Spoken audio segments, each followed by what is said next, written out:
Chapter 46, Saints, Sinners, and Savables.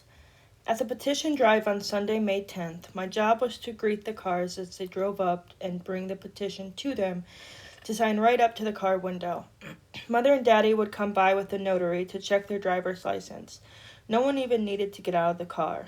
Lots of people I knew came by. Miss Brewer, of course, and Reverend Mitchell from church, even Mr. Harding and Miss Taylor from school. Late in the afternoon, Betty Jean and Pastor George stopped by to drop off all of the signatures they have collected. I was thrilled to see that Liz and Curtis were with them. "We've been gathering names since 9 this morning," exclaimed Liz. "Only one person we asked refused to sign. Marley, I think this just might work." "You should have seen her," said Curtis. "If someone was hesitant or nervous about signing, Liz just started talking, and by the time she was done, not only had the first person signed, but he'd gotten 3 of his friends to sign too." "Liz can be very persuasive," I said. "You can say that again," said Curtis. Liz blushed, and he beamed at her the way I'd always wished a boy would look at me. By Monday, Stop had enough names, but Cross got their petitions in too, so all 6 board members were being recalled. The special school board election was set for Monday, May 25th. That afternoon, Dr. Agar and Miss Brewer came by to our house to talk to my parents about the next step for Stop. "We have a copy of the poll tax book listing all the registered voters in Little Rock," Miss Brewer said. "We need to put their names, addresses, and phone numbers onto note cards. Next, we'll divide the city into sections, assign each section a ward captain, and give each captain a shoebox full of cards with the names of all the voters in that area. Block workers will then personally contact as many voters as possible before the election." "Do you think that'll help?" asked Mother.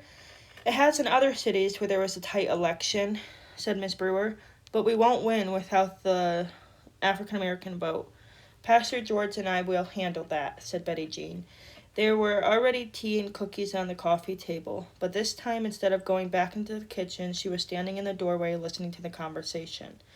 "Good," said Dr. Agar. "Then there's only one problem." "What?" asked Daddy. "There are 30,000 registered voters in Little Rock," admitted Miss Brewer.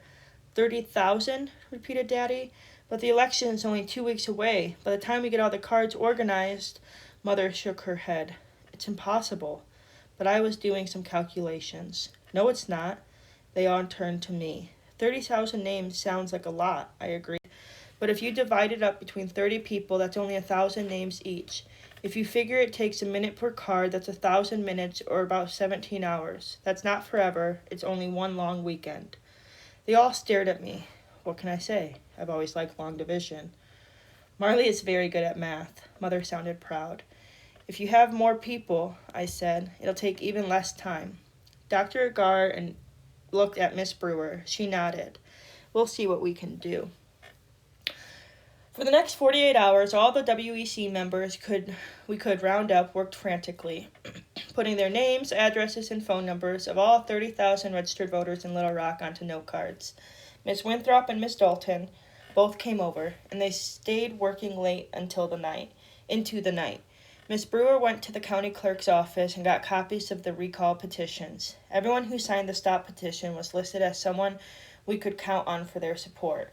Everyone who signed the Cross petition was labeled as someone it probably wasn't worth our time contacting.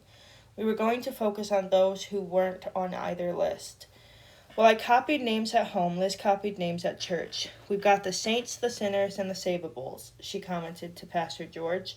The joke was repeated, and Miss Brewer liked it so much we started putting a halo in the upper right corner of each card for the saints, an X for the sinners, and a question mark for the savables. When we were done, there were 100 shoeboxes stacked in our living room, full of 300 cards each. The plan was simple. On the day of election, we had to get all the saints to the polls. We didn't want to do anything to remind the sinners that there was an election going on, though Miss Brewer nixed Miss Winthrop's idea of letting the air out of their car tires. Though Miss Brewer nixed Miss Winthrop's idea of letting the air of their out of their car tires. We would spend our time on the savables, contacting them and trying to win them over to our cause. Mother kept one of the boxes for herself. Every minute she wasn't at school, she spent on the phone or having tea or just dropping in on neighbors we hadn't talked to in years. At night, she told Daddy and me about whom she contacted and whom she won over. Betty Jean got her own shoebox of people in her neighborhood, and Daddy told her to make free use of our phone, so she got real good at dialing and cooking, sweet talking, and folding laundry. Her box was mainly full of saints and savables. The real problem was convincing people it was worth taking the time to vote. Liz organized some students from Philander Smith College to provide rides to the polls on election day. People want to vote, but we have to make sure they can get there. I helped with a rally stop held on May 19th at Robinson Auditorium to get people energized about the election.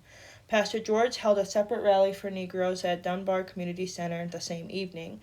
I thought it was odd that even though we were working together on a common goal, we had separate rallies, but no one else said a word about it.